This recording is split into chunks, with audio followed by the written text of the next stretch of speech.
avons organisé la visite guidée avec les restaurants de la ville-province de Kinshasa. Ils ont répondu présent à notre invitation. C'est votre émission 3 minutes, 3 minutes avec la Chambre froide handicapée.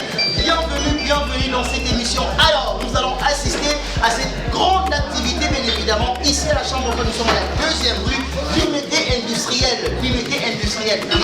Deuxième rue, Limité industrielle. Chambre froide handicapée, Yamouan Namboka. Alors, nous allons d'abord assister à cette activité et moi je vous récupère.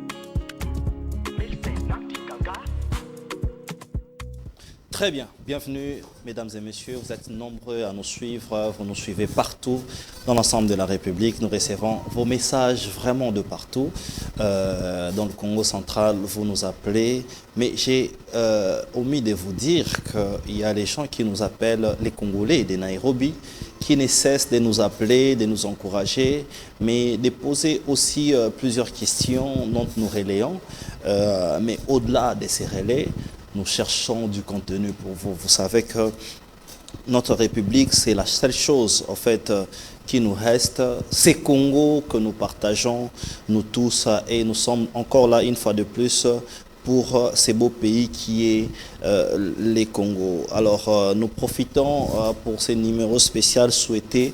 Joyeux anniversaire à ces dignes fils du pays. Bien sûr, c'est une icône.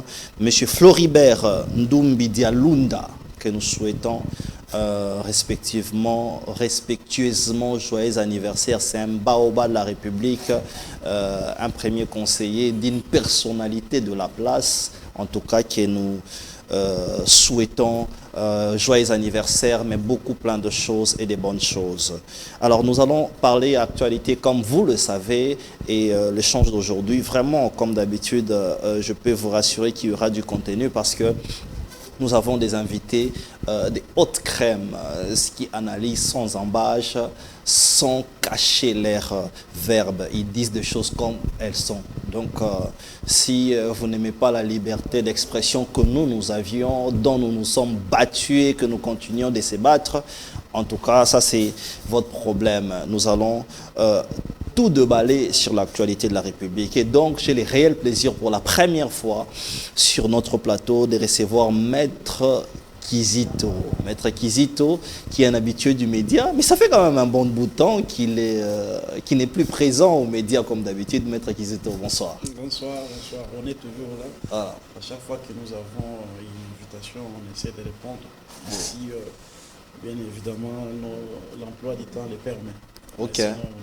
Bon, c'est pas moi, c'est beaucoup plus de téléspectateurs qui ont remarqué que vous êtes quand même pas trop présent comme d'habitude. Est-ce qu'il y a une donne qui a changé, ce qui fait que vous puissiez être un peu plus réservé maintenant? Non, pas du tout. Il n'y a rien qui a changé. Nous sommes là pour la République. Okay. À chaque fois qu'il y a une question d'actualité, nous essayons de décrypter et d'essayer de donner notre point de vue. Alors maintenant, on vous définit comment, vous êtes de quelle obédience politique, vous partagez quelle vision politique. J'aimerais que vous-même puissiez les dire. Ah d'accord, bon, je suis tout simplement un analyste politique de notre pays. Tout simplement. Plus de coloration. On ne parle pas vraiment en détail de lui. On en parlera certainement dans un numéro spécial où on lui demandera des questions. Pourquoi est-ce que vous avez quitté cette famille politique? Il a beaucoup de questions. Et ici, c'est vraie version. À ma gauche, j'ai Isaac Mutombo, qui est analyste politique, mais aussi journaliste, historien du présent. Isaac Mutombo, bonsoir. Bonsoir, cher Didier. Bonsoir aux frères avec qui nous allons partager ces plateaux, mais aussi et surtout les Congolais qui nous suivent de partout. Je permettrai de porter la voix pour nos frères et sœurs du Kananga. On signale qu'au niveau de Kananga, ça fait maintenant une semaine que les Congolais n'ont pas d'eau potable. Alors je disais, je voulais dire, avant de vous laisser de continuer, lorsque vous avez commencé votre propos à propos de l'eau, du social, ma première question était, de plus en plus quand je vous reçois, la population m'accule pour vous recevoir de temps en temps. C'est quoi les secrets? Ça l'aide ça la question d'ailleurs que vous aviez anticipé. Non, la réponse est simple. Nous venons parler au nom de la République démocratique du Congo et pour les comptes de la République. On n'amène pas, on fournit des efforts de ne pas amener nos couleurs politiques, nos appartenances politiques, tribales et autres. Nous venons parler pour les comptes de la République. C'est normal que nous soyons chouchoutés par cette population. Voilà pourquoi je profite d'ailleurs pour parler au nom de la population de Kananga, qui manque aujourd'hui, il y a de cela une semaine, presque une semaine, il manque de l'eau potable. Cette population de... À Kananga, où on nous suit en direct. Je parle de Kananga, je parle aussi de Goma. Cette population Goma qui manque aussi de l'eau. Il y a de cela beaucoup de temps. Un bidon d'eau de 20 litres coûte actuellement à Goma 1000 francs congolais. Ah bon? À Goma? Comprenez, pour qu'une maman puisse bien s'occuper de sa famille, il lui faut combien de francs congolais pour répondre aux besoins de... Où est-ce que vous avez eu cette information? Je suis journaliste, vous m'avez présenté comme historien du présent. Ça signifie qu'on nous appelle et nous avons des antennes partout dans la République. Alors, vous qui nous suivez à Goma, écrivez-nous pour confirmer cette information. Écrivez-nous à partir des Goma. Vous êtes à Goma, Bokomelabiso, comme ça nous allons confirmer cette information. À ma droite aussi, j'ai Maître Trésor Kalala. Maître, bonsoir. Bonsoir, Monsieur Didier. Bonsoir à tous les téléspectateurs. Bonsoir aux co-débatteurs. Et beaucoup plus aux membres de mon parti politique, Alliance pour les actions de développement du Congo, initiée par Madame Adel Kabena. Et aussi les membres de mon mouvement patriotique. Comme vous le savez, je suis initiateur et président d'un grand mouvement patriotique, la Sentinelle de la Nation, Sénat en sigle. Alors, à travers ton micro, j'aimerais aussi les saluer. Je crois que nous passerons des bons moments ici et que les téléspectateurs seront édifiés. Mais j'aimerais déjà, à partir d'aujourd'hui, lancer une campagne. Donc, j'annonce que bientôt, je vais lancer une campagne sur le beau loyer et aussi sur le transport. Parlant du transport, aujourd'hui, en Kinshasa, on ne sait pas combien coûte le prix d'une course d'un point à un autre. C'est anormal qu'une ville comme Kinshasa, quand tu te pointes dans un taxi, bus ou même auto, tu poses la question au conducteur, combien coûte la course? C'est pas normal. Moi, je crois qu'il est grand temps. Nous avons de nouvelles autorités. Su bien avant. Effectivement, donc de tel endroit à tel endroit, les prix doivent être fixes, que ce soit pour les taxis, taxibus, motos. Donc, je crois qu'il est très important que nous puissions tirer attention parce que aujourd'hui les Congolais souffrent. Ils quittent à la maison, ils ne savent pas, il va payer combien pour arriver à la destination. Et au retour, il ne sait pas non plus, il va payer combien parce que le prix, c'est par rapport à un chauffeur. Ou à un autre. Donc c'est quelque chose sur laquelle je veux vraiment me fonder pour que cette situation puisse changer. Deuxièmement, c'est concernant le loyer. Vous savez, la loi sur le bon loyer prévoit que le loyer, il doit être payé en francs congolais. Et la garantie locative doit être de 3 mois pour des maisons qui ne sont pas commerciales. Parce que les maisons commerciales, c'est 6 mois. Mais pour des maisons d'habitation, c'est 3 mois et payable en francs congolais. En francs congolais. Effectivement. Mais nous constatons sur terrain qu'il y a des bailleurs qui fixent la garantie locative à 5 mois, 6 mois. Vous allez à Yolo, ils vont jusqu'à 12 mois. Ah bon? C'est anormal. Ils demandent 12 mois de loyer. Effectivement, de garantie locative. Pendant qu'il existe une loi qui régularise tout ça. Mais la loi n'est pas appliquée. Pourquoi? Alors que nous avions toujours eu des ministres de l'urbanisme et habitat, mais qui font fi de cette loi, alors qu'ils devaient se baser sur ça. Donc, dorénavant, je vais commencer une campagne pour faire de sorte à ce que les bailleurs respectent la loi en fixant le loyer en francs congolais et la garantie locative doit être équivalent à 3 mois. Malheureusement, la loi prévoit même des sanctions, mais ces sanctions ne sont pas appliquées. Donc, la loi n'est pas appliquée. Nous voulons un état de droit. Eh bien, nous devons respecter la loi parce que les Congolais souffrent pour ce qui concerne le loyer. Tu n'as pas 6 mois de garantie, 5 mois de garantie, tu ne peux pas loger. Alors que la loi parle de 3 mois et payable en francs congolais. Merci. Je pense que nous ne pouvons que vous accompagner dans une telle campagne parce que nous voulons que cette nation aille de l'avant. Nous avions même lancé des thématiques comme ça où nous allons réfléchir. Voilà pourquoi je les rappelle ici que Vraie Version, c'est vraiment un plateau de réflexion où, au-delà de clivage politique, nous n'en tenons même pas compte. Hein. Nous réfléchissons sur l'évolution de la nation, sur des notions. Je l'ai dit comme ça, peut-être que je choisirai aussi les invités d'aujourd'hui. La semaine prochaine, on va parler du ministère de la Jeunesse. Ça sert à quoi ces ministères de la jeunesse? Pourquoi ces ministères de la jeunesse? Est-ce que ces ministres, ils savent pourquoi ils sont ministres de la jeunesse? Parce que j'ai l'impression qu'ils ne connaissent pas pourquoi ils sont ministres de la jeunesse. C'est des ambassadeurs des jeunes. Et aujourd'hui, la jeunesse congolaise est de plus de 70%. Nous allons parler de ces choses-là. Mais aujourd'hui, spécialement, on va parler de sujets qui inquiètent la population. C'est la guerre de l'Est. Je commence par vous mettre Kizito. La guerre à l'Est... qui traîne, qui continue à créer beaucoup de troubles. Il y a même un haut cadre de l'UDPS qui a dit que comme il y a guerre à l'Est, n'attendez pas qu'il y ait les sociales parce que l'argent est dirigé là-bas. Et aujourd'hui, il y a cette trêve humanitaire. Votre analyse par rapport à cela, vous avez 5 minutes. Merci beaucoup. Vous me posez un problème, une question à problème. Vous avez suivi que Kofi Olomide et Diski Kabassé... Oui, Jesse qui est sanctionné injustement, bien sûr. Parce que vous parlez d'injustement, parce que vous posez la question concernant la guerre. Il s'agit de quelle guerre la guerre de l'Est, avec les M23 sous couvert du Rwanda. Nous, on dit des choses telles qu'elles sont. Bon, on n'est pas entré dans les mêmes trucs. Il y a un problème sérieux dans notre pays. Oui. Parce que la guerre, elle se déclare. Oui. Voyez-vous, lorsqu'on déclare la guerre, voilà. Et tout le monde, même un petit enfant, il sait que nous sommes en guerre. Voilà. Contre qui? Contre un pays, voilà. contre un groupe. Malheureusement, ces discours-là, apparemment, ils ne passent pas. On parle toujours la guerre. Je sais même pas si telle est la logique. C'est pourquoi nous échouons. Voilà. Nous échouons parce que les laboratoires qui travaillent, ou les intelligences qui travaillent, ils n'arrivent pas à diagnostiquer les vrais problèmes pour proposer les meilleures solutions. Parce que dès le départ, la question elle est très mal posée. Okay. Est-ce qu'il y a la guerre à l'Est? Ou l'agression rwandaise? Alors, s'il y a l'agression rwandaise, parlons en termes de l'agression, bien évidemment, et que c'est le Rwanda qui nous agresse. Pourquoi depuis plus de 30 ans, notre pays, nous n'avons jamais agressé le Rwanda? Ok. Pourquoi depuis 30 ans, nous n'avons jamais trouvé solution à ces fléaux?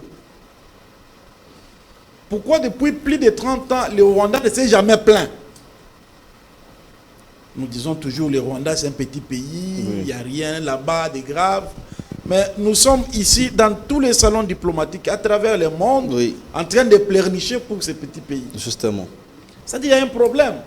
Oui. Soit nous posons mal les problèmes, alors si le problème est mal posé, il faut très vite se ressaisir pour poser les vrais problèmes et proposer des pistes de solutions. Alors laissez-moi vous Tant poser que cela la question. ne sera pas fait, ce sera toujours un problème. Alors laissez-moi vous relancer. Des termes, des mots et des diagnostics qu'il faut poser. Justement, laissez-moi vous relancer. C'est quoi les vrais problèmes qu'il faut se poser aujourd'hui en tant que politique?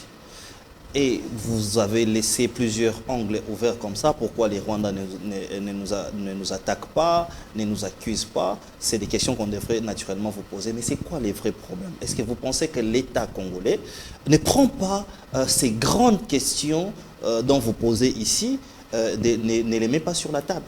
C'est ce que j'ai dit. Il revient à l'État de nous expliquer clairement ce qui se passe à l'est de la République démocratique du Congo.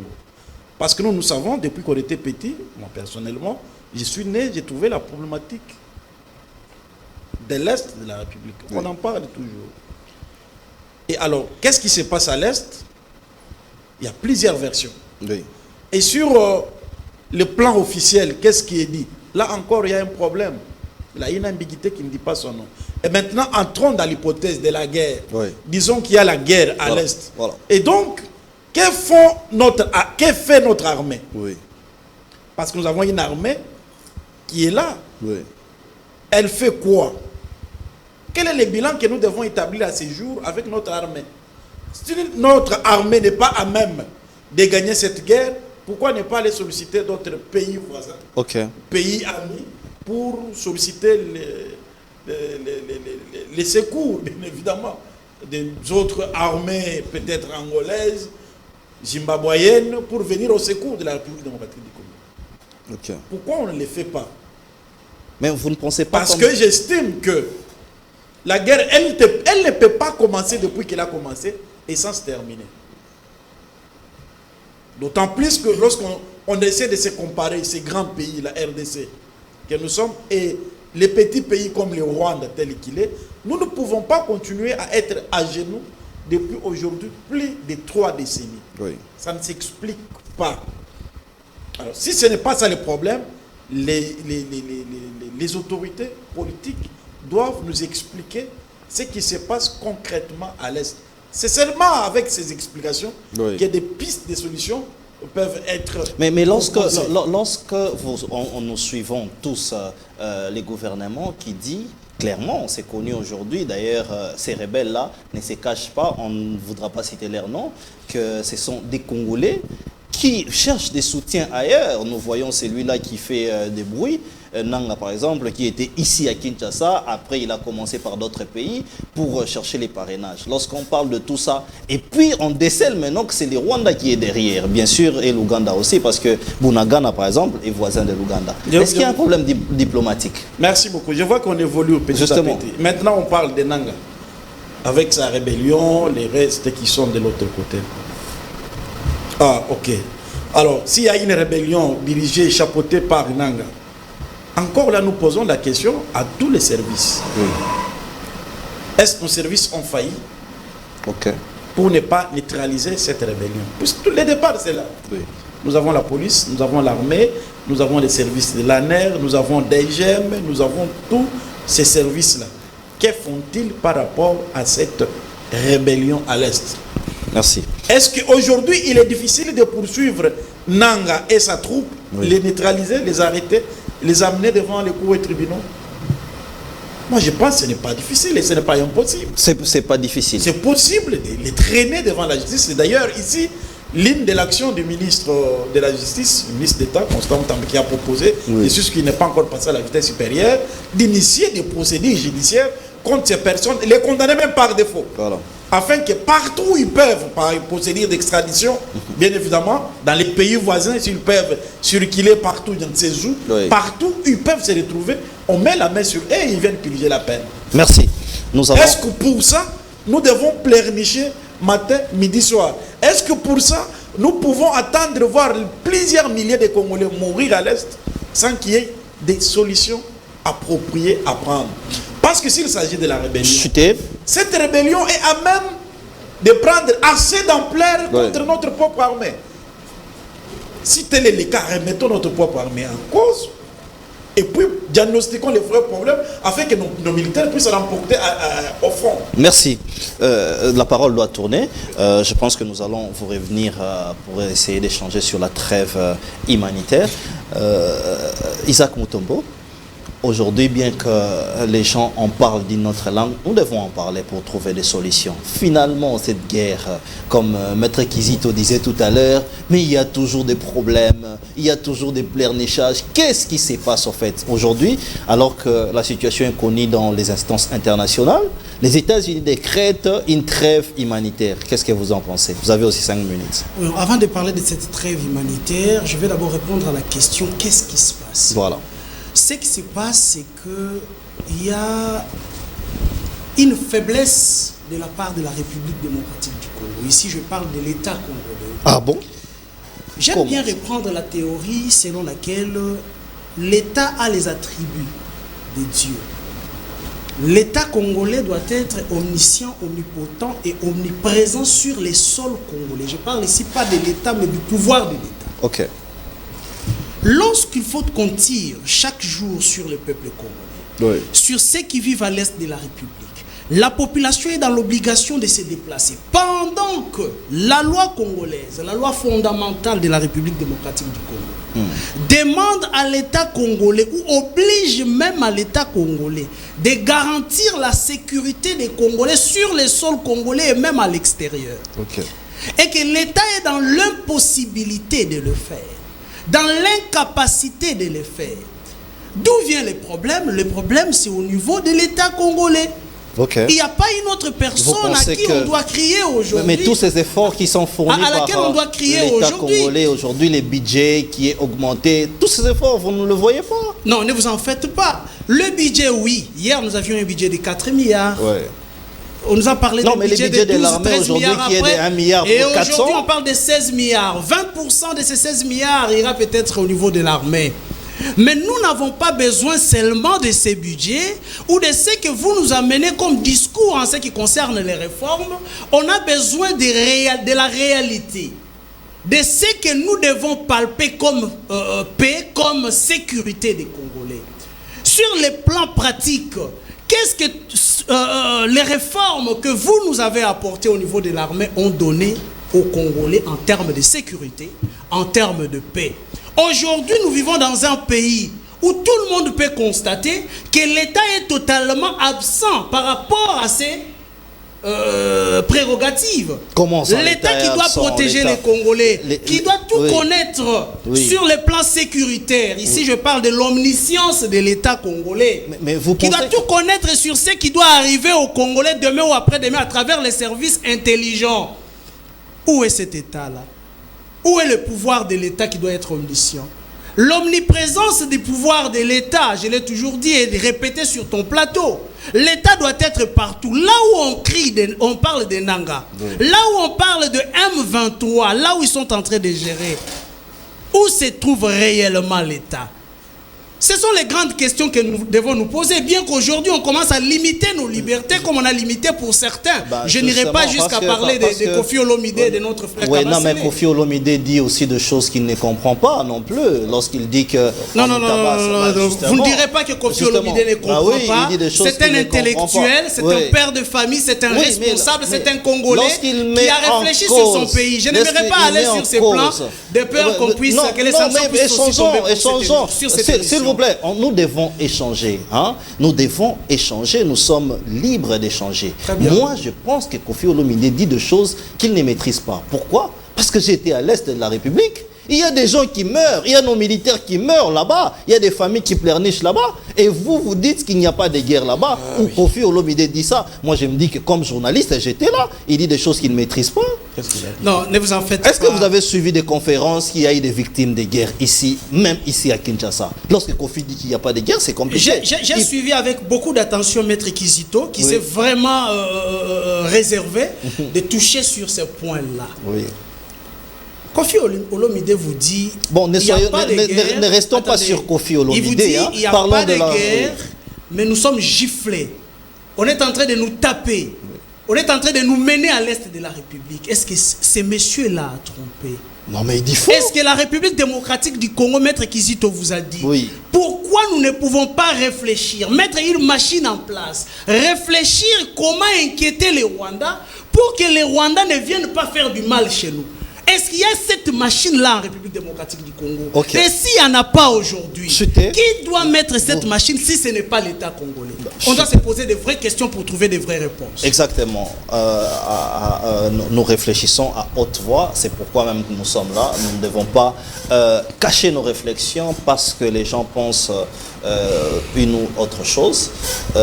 Maître Trésor Kalala, vous avez écouté tout ce qui s'est dit ici. Vous êtes au pouvoir aujourd'hui. La vraie question, qu'est-ce que vous faites pour empêcher cette guerre? Qu'est-ce que vous faites aujourd'hui pour prouver aux gens que l'armée est structurée, organisée, comme le chef de l'État l'a dit, qu'aujourd'hui vous avez déversé un budget de 1,4 million, qu'aujourd'hui il y a des avancées et il y a des efforts gouvernementaux?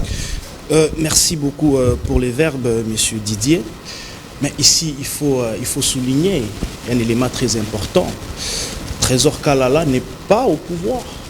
Trésor Kalala n'a jamais géré, même une seule avenue. Alors vous me faites porter un chapeau que je ne saurais pas supporter. Vous ne pouvez pas supporter. Ah oui. Vous êtes voulu à l'Union Sacrée avec Madame Madel. Je n'ai jamais géré, mon cher ami. Oui, mais vous avez un parti, votre parti. Cette question, mais mon parti... Votre parti n'est pas à l'Union Sacrée. Effectivement, mon parti n'est pas dans les institutions.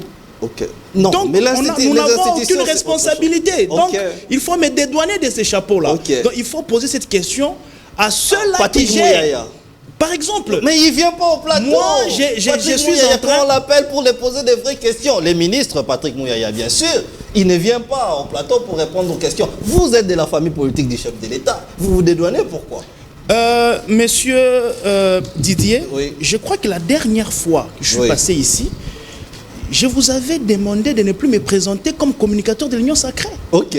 Je vous l'avais dit. Je ne suis plus communicateur de l'Union Sacrée. Plus. Non. Okay. J'ai déjà quitté tous les collectifs de communicateurs de l'Union Sacrée. Mais vous êtes tout même. Et quand vous me posez la question de savoir, vous qui êtes à la gestion, Trésor Kalala n'a jamais participé à la gestion, ni son parti politique, ni son mouvement patriotique. Donc ici, je dois répondre en congolais libre. Libre d'esprit et maître à penser. Allez-y. Voilà. Ici, pour répondre à votre question, j'aimerais d'abord rencontrer Maître Kizito lorsqu'il dit la guerre doit être déclarée. Justement. Nous devons nous dire que nous sommes dans un état de guerre lorsque c'est déclaré. Là, c'est sur le plan formel. Voilà. Il faut consulter peut-être l'article 143, 144, où on réunit les deux chambres de la Constitution, et puis on délibère au Conseil des ministres. Après, on fait une déclaration de guerre, et nous devenons dans un état de guerre. Là, c'est formel. Mais sur le plan pratique, nous sommes en guerre. Là, je m'en vais consulter ces grands écrivains, professeur Maurice Kanto. Il vous dit, quand est-ce qu'on parle de la guerre ou de l'agression, on peut le dire, nous sommes agressés. C'est lorsque l'armée d'un État franchit les frontières d'un autre État. Le fait qu'une armée d'un État étranger franchit votre frontière, c'est déjà une déclaration de guerre tacite. Justement.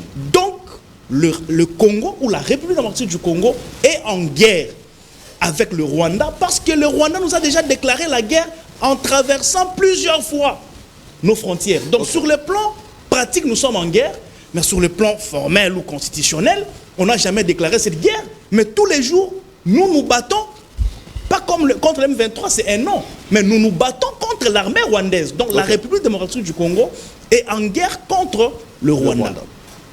Ici, il faut noter que... Donc, vous confirmez cette thèse que nous sommes en guerre. Nous sommes en guerre, nous nous battons contre l'armée rwandaise tous les jours. Nous sommes en guerre. Ici, il faut reconnaître que, d'abord, le concept a changé présentement. Parce qu'à l'époque, ce qui se passe à l'Est, on considérait cela comme une rébellion. Parce que c'est quoi une rébellion? Une rébellion, c'est lorsque le fils du pays commence à combattre les régimes en place. Donc c'est entre nous. Là, on parle d'une rébellion. Mais lorsque une autre armée franchit les frontières, là, on parle d'une agression. Aujourd'hui, le concept a changé. On ne parle plus de la rébellion, on parle de l'agression. Et tout le monde entier l'a constaté. Nous avions eu même plusieurs rapports des Nations Unies attestant que le Rwanda agresse la République démocratique du Congo. Mais pas plus tard qu'hier, lorsque le Conseil de sécurité s'est réuni, on a indexé aussi l'Ouganda. Justement. Nous sommes agressés par le Rwanda et par l'Ouganda, et le monde entier aujourd'hui est saisi de l'affaire. Mais est-ce que nous devons rester au niveau seulement de constater qu'aujourd'hui, le paradigme a changé, le Conseil de sécurité a reconnu, et le monde entier aujourd'hui sait que c'est le Rwanda qui agresse la République démocratique du Congo. Non, moi je crois que nous devons maintenant cette fois-là évoluer. Là où je vais rejoindre Maître, c'est lorsque on nous dit, en fait, que la République démocratique du Congo a toujours pleurniché. Aujourd'hui, je parle de pleurnicher. Quand est-ce que le Rwanda se plaindra aussi du comportement de la République démocratique du Congo? C'est là la puissance maintenant de l'État. C'est là que la force maintenant de l'État doit se manifester. Parce que là, ça fera aujourd'hui près de 3 décennies, nous pleurons contre ces petits pays. Mais quand est-ce que nous ferons pleurer ces petits pays? En d'autres termes, je dis, nous devons aller au-delà que nous avons dévoilé que c'est le Rwanda qui nous agresse. Mais nous devons maintenant agir. Parce qu'ici, il faut appliquer le principe de la réciprocité. La légitime défense. Je suis agressé, je dois me défendre. Donc vous pensez, comme le chef de l'État l'a dit, qu'à la moindre escarmouche, il va attaquer les Rwandais. Vous pensez que c'était la meilleure solution et qu'il ne fallait pas reculer? Effectivement, c'était la meilleure solution. Il ne fallait pas reculer. Mais excusez-moi de le dire ici, j'estime au jour d'aujourd'hui que c'était un discours de campagne. C'était un discours de campagne et le président de la République s'est fait réellement élu, sérieusement élu, par rapport à cette phrase-là. Mais il devait aller avec jusqu'au bout. C'est comme ça que j'étais en train de dire. Nous sommes attaqués, notre territoire et plusieurs fois violé. Oui. Mais vous voyez, il y a des décisions comme celle-là. Trêve de 2 semaines. Non, vous ne vous battez pas. En entendant, vous puissiez dialoguer. Mais hier, les M23 ont attaqué. Justement. Ils ont violé cette trêve internationale. Mais jusqu'à quand nous resterons les mains liées? Il semble qu'aujourd'hui, le budget de l'armée avoisine les 3 milliards. Oui. Nous avons des armes qu'on n'avait pas avant. Nous avons des nouvelles unités qu'on n'avait jamais formées. Justement. Il semble qu'on a même majoré les salaires des militaires, même si ce n'est pas l'idéal, mais il y a eu quand même un petit ajout. Oui. Nous avons toutes ces conditions-là. Qu'est-ce qui nous empêche? Il semble que nous avons même des drones, des repérages et des frappes. Mais pourquoi on ne les fait pas? Pourquoi on ne les fait pas? La question qui doit être posée à Trésor Kala disant que non, toi tu as du pouvoir. Moi je pose la question aux autorités, à ceux qui nous dirigent. Oui. Pourquoi nous avons des drones, les avions de chasse, l'effectif a augmenté, nous avons les armes, les budgets ont augmenté. Mais pourquoi on n'attaque pas? Merci. C'est ça la vraie question. Maman Judith, Maman Judith Toluka, pourquoi on ne les fait pas? C'est vous, la chef du gouvernement. Nous vous posons une question ouverte comme ça. Que les gens de l'Union sacrée, qui sont de l'Union sacrée, mais ils se dédouanent. Ils disent que non, en tout cas, ils ne font pas partie de l'exécutif. Maître Kizito, je vais vous revenir, on va faire le tour de la table, puis changer de sujet. Oui. Vous n'avez pas parlé de cette trêve humanitaire. Quelle stratégie est derrière cette trêve humanitaire finalement? Parce qu'on vous dit de vous arrêter, alors que l'ennemi, entre guillemets, si on peut parler de l'agression rwandaise ou la guerre, comme Maître Trésor l'a dit, s'organise quand même, ou a essayé de s'organiser. Qu'est-ce que vous y pensez? En 1 minute. Hein, c'est là que ça fait mal. Nous sommes des intellectuels dans un pays, des gens qui ont beaucoup étudié, qui continuent à beaucoup étudier, parce que chaque année, nous avons des licenciés, des gradués, nous avons des vous en avez maintenant, vous avez maintenant un doctorat. Hein. Voilà, je vous suis quand même derrière. J'ai vu que vous aviez eu un doctorat. Voilà. Et regardez ce qu'on vous dit, trêve alimentaire. Mais lorsque vous suivez le président de la République pendant la campagne, oui, il vous dit qu'à la moindre escarmouche, j'attaque. Je déclare, je convoque les deux parlements, Assemblée nationale et Sénat, je déclare la guerre au Rwanda. Depuis ce jour jusqu'à ce soir, le président de la République n'a jamais déclaré la dite guerre. Oui, mais parce qu'il a dit que c'était justement... Attendez. Il a dit que c'était c'est la logique. Des velléités belliqueuses, c'est ce qu'il a dit. Voilà. Ouais. C'est pour te faire voir que le choix des mots est très important. Quand on pose les problèmes, on choisit les mots et ces mots ont leur portée. C'est comme quand on vous parle de la trêve alimentaire, ça a une portée importante. Okay.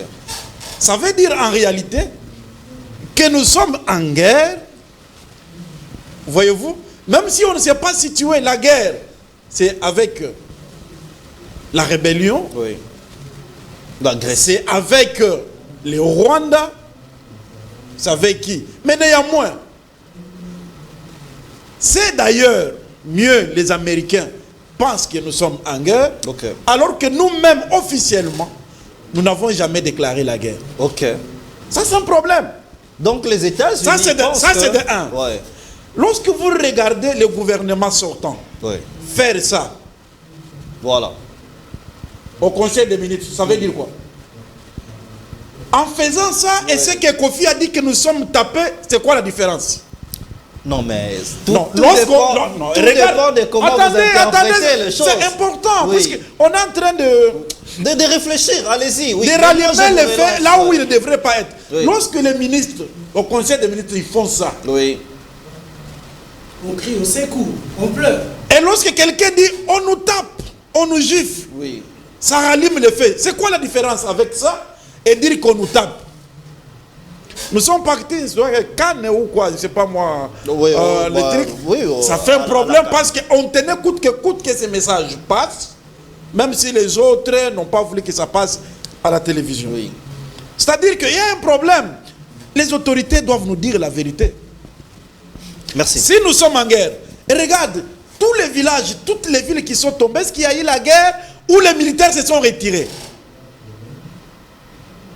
Est-ce qu'il y a eu un seul moment, une ville qui est tombée parce que nos militaires ont failli avec soit le coup de poing ou avec les armes, ou c'est seulement nos militaires se sont retirés, comme ils disaient, on aime toujours appeler retrait stratégique.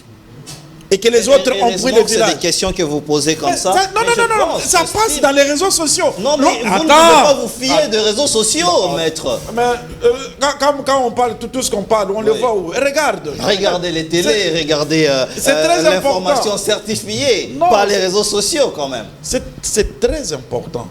Lorsque vous voyez la population de l'Est, voir les Nangala, oui, en train que tout le monde est en train d'applaudir, on filme ça. Mais est-ce que ce n'est pas une stratégie pour essayer de se faire aimer? Vous dit ici que Tshisekedi a été élu parce qu'il pensait à la guerre. À partir d'aujourd'hui, que le président de la République puisse réunir tout le courage et qu'il puisse se rendre compte que toutes les conditions sont réunies, qu'il déclare la guerre. Si c'est le Rwanda contre qui? Attendez. Ne me pose pas la question. Vous savez que c'est le Rwanda qui nous agresse. Mais nous voulons qu'on nous le dise. Mais moi, je suis là pour poser des questions. Que le président nous dise, attendez, que le président nous dise c'est le Rwanda. Et nous allons en guerre contre ces pays-là. Oui. Et que si c'est la rébellion interne, que nous nous engageons contre ces rebelles internes. Parce qu'ils ne sont pas plus forts contre l'armée, contre l'État congolais, contre un gouvernement légitime et légal. Merci. Ça, c'est des choses, et en même temps, on nous dit aucune revendication sérieuse. Ces gens-là avancent, ils prennent des villes avec aucun discours fondé sur quelque chose d'important. Nous n'entendons rien. Ils prennent les villages avec quel discours? Merci, maître Kizito. Ils disent quoi? Ils réclament quoi? Merci, concrètement. Merci, mais le gouvernement est même incapable de nous dire ce que ces gens-là réclament. Ils disent quoi? C'est quoi le vrai problème? Merci, maître Kizito. Et donc, vous prenez les Nangala, les Nanga qui étaient... C'est là qu'il y a un problème. Il y a déjà... Vous les citez trop. Il faut bien évidemment qu'on revienne. Heureusement, on est revenu sur la peine de mort. Il faut pendre certaines personnes. Il faut pendre publiquement pour sauver notre génération. Sinon, merci. Nous sommes menés, nous avons trouvé ces fléaux. Nous risquons de quitter sur cette terre en laissant ces mêmes fléaux. Merci, maître. Vraiment, Isaac Mutombo, vous allez réfléchir pendant 1 minute. Donc, je n'ai pas répondu par rapport à la trêve. C'est dire que cette trêve n'a pas de raison d'être. Du moment où la guerre n'a pas été déclarée officiellement, on ne peut plus parler d'une prétendue trêve alimentaire. Merci. Voyez-vous? C'est dire qu'on doit continuer les hostilités. Merci. Ils existent. Merci. Isaac Mutombo, trêve humanitaire. Bien évidemment, vous allez ramasser aussi ce qui est dit ici en 1 minute. Oui, en 1 minute, je commencerai par ce qu'a dit mon frère Trésor Kalala, qui dit « Je ne suis pas au pouvoir, nous ne sommes pas dans les institutions. Oui. » Mais on soutient au moins ces institutions. Ils ont fait lire aussi le président de la République. Savoir, est-ce que vous soutenez le programme de Soumina? Oui, je soutiens à 100% le programme Soumina. Je soutiens Félix Tshisekedi. Mais c'est ça déjà participer. Soutenir le gouvernement Soumina, soutenir ceux qui sont au pouvoir, vous participez, vous partagez le bilan avec le pouvoir en place. Pourquoi crier non, je ne partage pas? Qu'est-ce que vous fouillez? Dites aux Congolais la vérité. Vous craignez partager ce bilan, pourquoi? Mais quand il dit qu'il n'est pas dans les institutions... Non, ne vous faites pas. Oui, il n'est pas les seuls. Nous avons plus de 500 partis politiques en République démocratique du Congo. Oui. Ce ne sont pas ces 500 partis politiques qui vont se retrouver dans le gouvernement. Certains vont se retrouver dans le gouvernement et d'autres vont soutenir de l'extérieur. Non, mais les problèmes, s'il vous plaît, laissez-moi vous relancer, s'il vous plaît. Je dois quand même prendre sa part. Nous avions vu dans ce pays ici, Lambert Mende tenir les points de presse, faire appel aux communicateurs de sa famille politique. Mais Mouyaya, est-ce qu'il le fait ou il ne le fait pas? C'est ça la question. Parce que lorsque vous lui posez des questions et que le ministre qui a des informations ne les dit pas, c'est aussi un problème. Ça c'est un désordre constaté dans l'union sacrée. Okay. Mais cela n'exclut pas qu'il puisse partager le bilan avec le gouvernement qui le soutient. Cela n'exclut pas. Écoutez, on parle de la guerre, guerre, pas guerre, qu'est-ce qui se passe? Je parle de la trêve, je vais vous répondre en quelques phrases tout simplement. Mais aujourd'hui, posons-nous la question de savoir, oui, il y a guerre. Vous voulez que nous puissions dire qu'il y a agression et guerre à l'est de la République. Mais quelle est l'attitude de nos autorités, ceux qui sont au pouvoir? Comment est-ce qu'ils se comportent? Est-ce que c'est un comportement digne de ceux qui sont en guerre? Ce qui se passe à Kinshasa, le siège des institutions, on peut constater à Kinshasa que nous sommes un pays en guerre. Est-ce qu'il y a le souci de construire une opinion nationale sur ce qui se passe à l'est de la République démocratique du Congo? Merci. Ce sont les grandes questions que nous nous posons. Merci. En ce qui concerne la trêve, Oui. Maître Kizito vous a dit, nous cherchons à respecter à tout prix cette trêve. Mais qu'est-ce qui se passe en face, chez les ennemis? Ils ne les respectent pas. Ok. Or, nous savons que dans les rapports entre les États, entre les forces comme ça, tu ne me respectes pas, je ne te respecte pas. Une autre stratégie pour décourager, Est-ce que par exemple, ce n'est pas aujourd'hui une stratégie de la communauté internationale pour déstabiliser la RDC? On crie à une trêve lorsqu'on sent que la République démocratique du Congo prend de l'avance. Ce n'est pas une manière de tromper la République démocratique du Congo. Est-ce qu'on se pose toutes ces questions? Nous devons être sérieux dans la gestion de la République. Merci. Donc nous devons tirer attention. Vous dites qu'au-delà de nous avons quelqu'un qui nous menace dans la maison. Oui. Nous disons ce n'est pas une rébellion, c'est une agression. Tu dois d'abord sortir avant de parler trêve.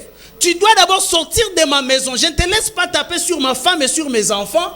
Et on me dit par un voisin, non, voilà, nous allons observer. Restez d'abord dans la maison. Restez dans cette maison-là, oui. Et l'ennemi, et les propriétaires de la maison, nous observons la trêve. C'est une aventure. Nous sommes en guerre, pas seulement avec le Rwanda, pas avec le M23 et Nanga. La République démocratique du Congo est en guerre avec contre la communauté internationale. Contre la communauté internationale. Et on doit tirer attention avec toutes les décisions qui viennent de cette communauté internationale. Merci. Maître Trésor Kalala, on vous a tous attaqué, ils vous ont tous attaqué ici. Pourquoi vous vous dédouanez? Première question. Mais on ne va pas s'attarder là-dessus. Hein. On ne va pas s'attarder du tout. Vous avez parlé de la trêve, mais qu'est-ce qui se cache derrière cette trêve? Humanitaire, bien sûr. Merci beaucoup, monsieur Didier. Je vais répondre. Mais écoutez, ici, je vais réitérer. Okay. Ne me mêlez pas dans les bilans. Surtout de cette dernière législature, si je dois le dire ainsi. Okay. Trésor Kalala ne partagera jamais les bilans aussi longtemps qu'il ne participera jamais à la gestion. Aussi longtemps que je n'ai jamais participé à la gestion, je ne peux pas partager ces bilans. Je partagerai ces bilans si je participe à la gestion. Aussi longtemps que Trésor Kalala... Vous avez partagé si vous êtes ministre. Je dis ceci, oui. Pas seulement ministre. Ok. Mais aussi longtemps que je n'ai jamais occupé une poste de responsabilité dans ce régime. Vous avez un parti politique. Mais écoutez, ne parlez pas de parti politique ici. Ici, on parle de moi, c'est moi qui suis sur ce plateau. Ok. Aussi longtemps que Trésor Kalala n'aura pas de poste, n'aura pas une responsabilité, et bien ce bilan, je ne le partagerai jamais. Je vais le partager, écoutez, non. Je vais le partager sur base de quoi? Ok. Non, soyons sérieux. Si Kalala n'est pas nommé quelque part, mais comment je vais partager les bilans?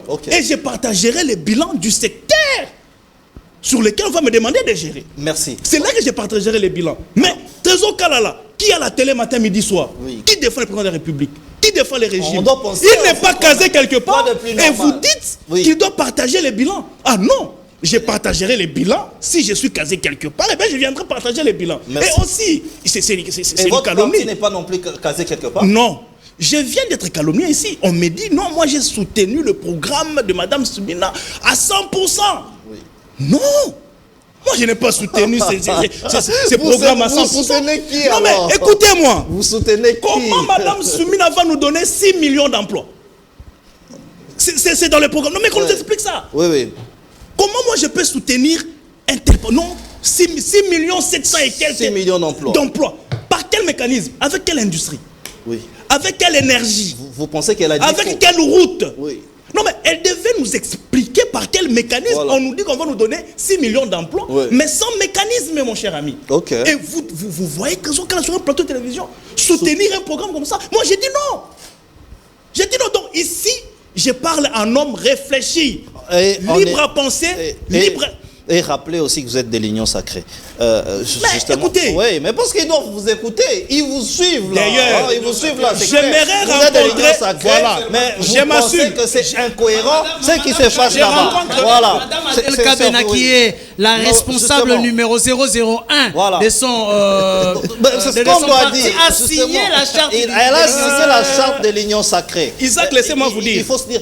Mais Non, je suis un peu sous pression. Laissez-moi répondre. Dans 30 minutes, on ne va pas s'attarder. 30 secondes plutôt. Non, mais Isaac doit retenir ceci. Et même mon frère Kizito. Moi, je suis parmi les personnes qui demandent la dissolution de l'Union sacrée. Ah bon? Effectivement. Ok. Vous Mais- ne voulez pas qu'il y ait de l'Union Mais l'Union sacrée, si nous sommes dans cet état, Oui. mais c'est à cause de l'Union sacrée. Oh. Mais moi, je vous ai toujours dit Oui. que l'Union sacrée a atteint ses objectifs. Ok. L'Union sacrée a touché à ses limites. Oui. Il est temps qu'on puisse dissoudre l'Union sacrée, que l'on mette en place une nouvelle plateforme, cette fois-là une nouvelle plateforme de gestion. Alors, et non une nouvelle plateforme de combat, de positionnement politique. Alors, donc si vous dites que Trésor Kala est de l'Union sacrée, Madame Adel Kabela est de l'Union sacrée, Oui. mais moi ici en tant que Congolais libre à réfléchir, libre à penser, il je faut demande la dissoudre dissolution de l'Union sacrée, l'Union parce que le En fait, président ça ne vous sert à rien. a en fait. démontré ses limites. Ça ne nous sert à rien. L'Union Ok. sacrée nous a servi à se débarrasser de Kabila. Ok. L'Union sacrée nous a servi à avoir la majorité. Ok. Kabila est parti, le président de la République a la majorité, et bien passons à autre chose. C'est Parce fini, là. que Oui. j'avais chité par là. Je m'excuse. S'il vous plaît. Finalement, il faut Tout chuter. ça, Non, non, s'il vous plaît, s'il vous plaît. Finalement, oui. Vous trouvez qu'il n'y a pas la part du peuple? C'est débarrasser des Kabila, Avoir avoir un la poste. majorité, tout est politique. mais Mais je au dis niveau ceci. social, au niveau de la Mais population, c'est comme ça que zéro je dis. résultat avec l'Union Mais sacrée. Isaac, c'est Voilà. pour ça que je dis cette plateforme ne nous sert plus à rien. Il L'Union faut sacrée. dissoudre cette plateforme. Parce que, pourquoi je vais chuter par là en douceur, s'il te Oui. plaît? L'Union sacrée a pris en otage la scène politique congolaise. Oui. L'Union sacrée, effectivement, l'Union sacrée a pris en otage même toute la population congolaise. Comment expliquer que l'histoire vous parlez d'un de l'Union pays, sacrée. effectivement, l'histoire d'un pays de 100 millions de Congolais doit être résumée au niveau de 6 personnes. Les dieux, les pères, Dieu, les fils, Dieu, les Saint-Esprit. Les 6 personnes. Là, vous parlez du présidium. Mais du président. Merci, Trésor. Donc, l'Union Trésor sacrée Kala. doit être Trésor Kala. dissoute. Alors, On permettez-moi. doit passer à une nouvelle plateforme Oui. de gestion pour que la population puisse se retrouver. Permettez-moi Mais de vous si nous relancer. demeurons avec l'Union sacrée Permettez-moi pour de se vous- partager les postes, eh bien, Oui. je suis désolé et je ne serai pas fier d'appartenir à une communauté à l'Union comme ça. sacrée. Alors, permettez-moi de vous relancer. Je pensais qu'on pouvait parler aussi de cette crise qui se passe dans un plus grand parti de l'Union sacrée IDPS, mais c'est plus important parce que maintenant, là, les problèmes de leadership doivent se poser. Lorsque quelqu'un qui est de l'Union sacrée tient de tels propos, alors on revient directement aux propos de Jean-Lucien Boussa qui dit que depuis 1960, nous n'avons pas de leadership dans ce pays. Je pense que je dois commencer par vous. Là, c'est différent. Alors là, vous donnez à Jean-Lucien Boussa raison, parce que lorsque vous parlez du présidium, il y a un leader Monsieur- à la tête de cette Monsieur- structure. effectivement. Qu'est-ce que vous pensez Monsieur de Didier. ces propos de Jean-Lucien Boussa? Monsieur Vous avez Didier, 2 minutes. Vous savez, le président de la République, Félix Tshisekedi, est un homme seul. Ok. Il est seul. C'est-à-dire? Mais il n'est pas aidé. Moi, je dis ceci. Les vrais opposants de Félix Tshisekedi, ce ne sont pas les Moïse Katumbi. Oui. Ce n'est pas le Joseph Kabila. Ce n'est pas ces sangs les autres. Les vrais opposants de Félix Tshisekedi sont les personnes en qui lui a placé sa confiance pour travailler pour le peuple, mais qui, eux, font ce qu'ils font là. Voilà les vrais opposants Ok. de Félix Tshisekedi. Donc ils sont à l'Union sacrée. Mais les opposants de Félix Tshisekedi sont à l'Union sacrée, notamment le Présidium. Ok. Les 6 membres du Présidium sont les premiers opposants, non seulement du président de la République, Oh. mais du peuple Quand congolais. même. Mais Vous- écoutez, vous êtes c'est- dur quand même. mais ces quand même. derniers quinquennats, Oui. les malheurs de... Écoutez, monsieur le président de la République, Oui. Adressez-vous à retourner lui, dans les monsieur. erreurs du passé serait maintenir ces présidents de l'Union sacrée jusqu'en 2028. Si vous voulez le Donc bonheur vous du pensez peuple... que Kamer est l'opposant de Félix Tshisekedi? Mais oui! Et Augustin Kabouya Mais- qui est le plus fidèle? Écoutez, Le plus fidèle, bien Kamere qu'il y a est des opposé, problèmes à l'UDPS. mais quand il est devant l'Assemblée nationale, il ment. Kamere a menti sur le 14 millions de francs Kamere congolais. ment. Mais il est en contradiction avec la loi des finances exercice 2024. Oui. La loi des finances exercice 2024 parle, rubrique émolument, 23 millions. Ok. Kamere devant les députés, il parle de 14 millions. Qui dit vrai, qui dit faux? c'est la loi des finances qui détermine les émoluments députés. Alors lui, quand il parle de 14 millions, toute charge incluse, il trompe qui? Voilà les opposants de Félix Tshisekedi. Merci. Merci. S'il vous plaît, non, s'il vous plaît, la parole doit tourner. Maître Kizito, parlons du leadership ou du propos d'un cadre de l'Union sacrée qui du reste est ministre, Jean-Lucien Boussa. Boussa doit démissionner, hein. Il doit avoir l'élégance de démissionner. Boussa doit, oui. Non mais, Jean-Lucien Boussa doit avoir l'élégance de démissionner. Tu ne peux pas avoir un chef et puis tu les traites d'un aveugle. Voilà les opposants. Maître Kizito, vous avez la parole. Jean-Lucien Boussa qui dit qu'il doit être élégant avec lui-même. Il doit partir. Il y a un problème de leadership. Allez-y, vous avez 2 minutes. Non, c'est compliqué. Gérez votre temps, nous sommes vous voyez quelqu'un qui est de l'Union sacrée, comment il s'agite. Ok. C'est ce qui prouve que le vrai problème de Jean-Lucien Boussa dit qu'il n'y a pas de leadership au Congo. Ce n'est pas un mensonge. C'est une vérité. Oui. C'est une vérité quand Boussa dit ça. Parce que là où il y a un leadership, vous n'allez pas entendre ce que vous entendez là. Ok. Et là où à l'époque de Kabila, on ne pouvait pas dire ça.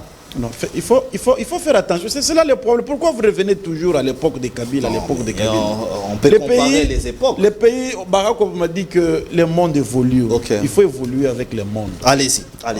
Il ne faut pas prendre les mauvais exemples du passé, les ramener toujours au présent. Comme quoi, il faut toujours que les mauvais exemples continuent toujours. À l'époque de Kabila, si on osait, si quelqu'un osait, il allait démissionner à la même minute. Allez-y. Ce qui se passe à l'université, c'est un cadre de réflexion. Ouais. Les gens réfléchissent sur une matière. Ils sont en train de faire le diagnostic dans le secteur économique, bien évidemment. Et chaque intervenant est libre de mettre son point de vue.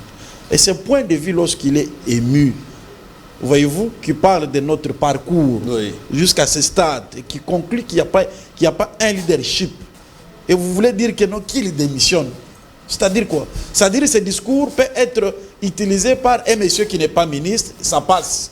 Oui. Lorsqu'on est ministre, tu ne peux pas dire ça. Ça, c'est seulement au Congo on apprend ça. Okay. Et lorsque, même ceux qui en discutent, qui crient à haute voix... Mais quand tu suis un aveugle, il va te mener dans un trou. Moi, je t'ai laissé parler. Il faut démissionner, carrément. S'il vous plaît, tu es conduit par quelqu'un qui n'a pas la vision. S'il vous plaît. Je t'ai laissé parler. Il faut démissionner. C'est la première des choses que tu dois faire, c'est d'abord enlever la qualité des membres de l'Union sacrée. Lorsque tu enlèves ça, on va te comprendre. Oh, mais j'ai demandé qu'on puisse dissoudre l'Union sacrée. Déjà, parler de ça, c'est un désordre criant. Non, j'ai demandé qu'on à l'Union sacrée, il y a du désordre. Un désordre criant. Tu ne peux pas être membre. Puisque qu'est-ce qu'il y a de différence avec ce que tu dis et ce que Jean-Lucien a dit? Il n'y a pas de différence. Il n'y a pas de différence. Il n'y a pas de différence. Ils ont dit la même chose. Ils ont dit la même chose. Et donc, ce que Jean-Lucien a dit, c'est dans un cadre de réflexion de chaque intellectuel. Mais même s'il faut qu'on analyse, analysons seulement la phase liée après les élections jusqu'à l'installation du gouvernement Semino. Vous allez comprendre qu'il y a un problème de leadership. Nous n'en avons pas. On a fait combien de temps pour avoir le gouvernement? Plus de 6 mois. C'était pourquoi?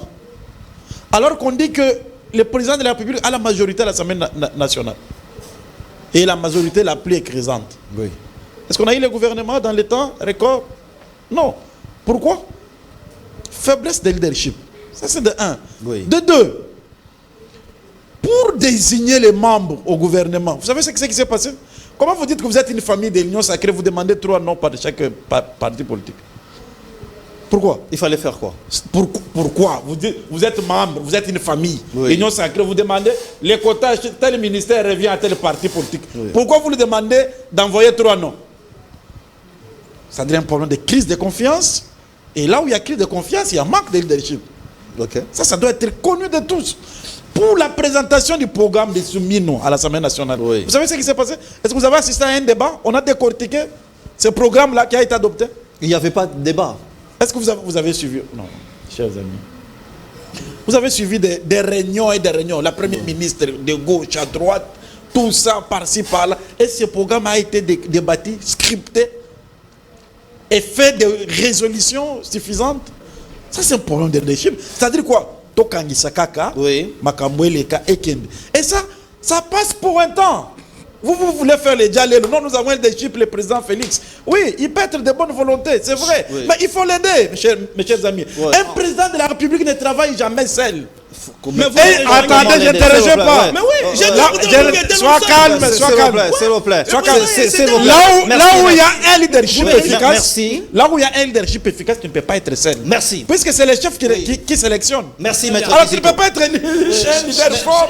Merci, et Maître être Kizito. seul. Isaac Moutombo. Cher Didier, Oui, c'est ma Jean-Lucien toute Mboussa, un première fois. ministre qui le dit hautement comme ça, Donc, qui a Jean-Lucien, crise de leadership, non, il n'a pas même tort. depuis 1960. Je ne dirais pas que Jean Mboussa a tort ou n'a pas tort, mais je vais prendre les propos de monsieur, mon frère Trésor Kalala, oui. C'est ma toute première fois de constater que Kalala pouvait aussi aller dans tous les sens. Vous le connaissez bien. Et oui, il soutenait les chefs de Vous êtes très l'État. intelligent, il est parmi les meilleurs communicateurs de l'Union sacrée. Oui. Kalala vous dit ceci. Le chef de l'État est un homme seul. Okay. Allons dans la définition du leadership. On vous dit le leadership, c'est cette capacité d'influencer. Okay. Félix Tshisekedi qui reste avec ses collaborateurs près de 3 ou 4 ans. Comment est-ce qu'il n'a pas pu exorciser ou encore changer Nicolas Kazali? Comment est-ce qu'il n'a pas pu changer Kamere que vous condamnez au niveau de l'Assemblée nationale? L'influencer dans la gestion. Oui. Lorsque l'autre parle d'un leadership gestionnaire qui manque à la République. Donc il y a eu un problème qui a fait que ceux qui ne travaillent pas bien, les collaborateurs de Félix Tshisekedi, qui ne font pas ce qui est dans la vision de Félix Tshisekedi, puissent se comporter comme ça. C'est qu'il y a un problème de leadership. Okay. Félix Tshisekedi a manqué ce leadership-là, la capacité d'influencer ses collaborateurs à faire ce qu'il veut qu'ils fassent. Oui. Donc aujourd'hui, Trésor Kalala a dit que l'on chasse le ministre Jean-Lucien Mboussa, mais dans son explication, il a condamné Félix Tshisekedi. Il a dit Félix Tshisekedi n'est pas un leader. Mais quand Jean-Lucien Mboussa est dans le gouvernement et qu'il le dit, c'est très bien. Ils sont deux contre moi, donc je justement, dois allez-y, et puis on va clore par vous. Écoutez, lorsque je suis un leader, je dois faire confiance à mes collaborateurs. C'est un principe de leader. S'il vous plaît, je vous fais ça le terme clé. Confiance. Mais je te responsabilise, Didier. Je dis, gère cette chaîne. Mais quand toi, tu commences à détourner le fond de la même chaîne, de cette chaîne, moi, je t'ai responsabilisé, mais toi, tu fais mal ton travail. En tant que leader, je t'ai responsabilisé, je t'ai fait confiance. Mais quand toi, en retour, tu ne produis pas les résultats. Et puis toi, Mboussa, tu es 4 fois ministre. Tu n'as jamais produit les résultats. Mais comment tu peux responsabiliser quelqu'un qui aujourd'hui, tu es maintenant donneur de leçons. Mais comment responsabiliser celui qui n'est pas dynamique? Le leadership, c'est pas responsabiliser, c'est influencer. Écoutez, là nous allons influencer les collaborateurs, influencer son environnement. Allez-y. Changeons la définition. J'allais dans tous les sens. Maintenant, vous-même dans tous les sens. Tantôt c'est vous, tantôt c'est vous. Allez-y, allez chuter. Nous sommes à la fin de l'émission. Je chute. Nous devons. Je dis ceci. Le président de la République a une vision claire. Il a un leadership fort. C'est quoi sa vision? Mais fort malheureusement. Oui. C'est quoi la vision du président? Mais écoutez, la vision du président de la République est dans son programme. C'est quoi son programme? Mais le président de la République a présenté, nous avons les 6 piliers par exemple. C'est sa vision. Il veut que ça soit comme ça. Mais comment les gouvernements n'ont pas de vision? Lui qui a la vision du gouvernement. Écoutez, parlons comme intellectuel, s'il vous plaît. Il y a eu un programme du gouvernement, s'il vous plaît. Et le programme du gouvernement est scindé dans des projets. Donc, quand on parle de vision, parce que c'est quoi? Le programme doit répondre à une vision. Mais c'est quoi la vision? Mais la vision, le président de la République a donné les lignes. Il a dit pour mon quinquennat, je veux qu'on puisse se baser sur de l'État. Ça peut être une vision qui sera couchée sur un programme. De manière détaillée. Écoutez, le président de la République... C'est quoi la vision? La vision, c'est 6 piliers sur lesquels le gouvernement a fait un programme. C'est ça la vision chef de l'État. Et c'est sur cette vision qu'a reposé le programme du gouvernement lu par Judith Suminwa à l'Assemblée. Vous avez critiqué les programmes de Judith Suminwa en disant que comment elle va créer les emplois. Mais c'est une responsabilité qu'on t'a attribuée. Tu dois nous expliquer. 6 millions d'emplois, c'est bien, nous voulons ça. Justement, mais elle devait aller en détail pour nous expliquer comment elle va nous donner les 6 millions d'emplois. C'est ça dont le président de la République a un leadership fort et éclairé, mais malheureusement il est entouré de mauvaises personnes. C'est comme ça que nous demandons au président de la République de renouveler la classe politique. Merci. travailler avec les gens qui vont l'aider Trésor Kalala, pour que ces pays puissent changer. Mais quand il se fait entourer de caïmans, eh bien nous sommes désolés. Trésor Kalala, merci. Nous vous remercions. Ce qu'on dit à Choc d'idées jaillit la lumière. C'est vraiment des sujets que nous devons avoir pour essayer de booster notre pays, pour que notre pays puisse changer des paradigmes et que nous puissions aller de l'avant. Tel est notre souci. Hein. C'est pourquoi nous créons ces grands cadres. Je pense même, en toute honnêteté, que c'est des sujets comme ça que nous devons débattre. Alors, je vous reprogramme pour un nouveau numéro. Je vais vous communiquer le programme, bien sûr, pour que nous puissions encore aller en profondeur. Faute de temps, nous devons nous arrêter ici, mais je fais un gros coucou à Alex qui nous suit à partir d'où la personne est. Au revoir et bonsoir chez vous.